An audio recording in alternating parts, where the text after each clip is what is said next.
Season শেষ হওয়ার আগে ফুলকপির পকোড়া খাওয়া যায়। দেখো, আমি এই বছর আফসোস করতে চাই না যে ফুলকপির পকোড়াটা খাওয়া হলো না। শ্রেয়া স্পেশালে জানাই আপনাদের সবাইকে স্বাগত। এরকম আধ খাওয়া ফুলকপি নিয়ে নাও।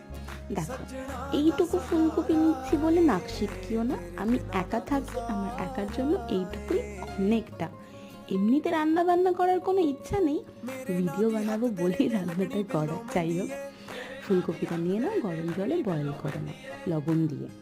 তারপরে বেসন নিয়ে নাও, তাতে পরিমাণ মতো লবণ, হলুদ, লাল লঙ্কার গুঁড়ো, একটু গরম মশলা, একটু ব্ল্যাক পেপার আর ধনে কুচি দিয়ে করে দাও। আমার কাছে কাঁচা লঙ্কা ছিল না, তাই আমি দিইনি।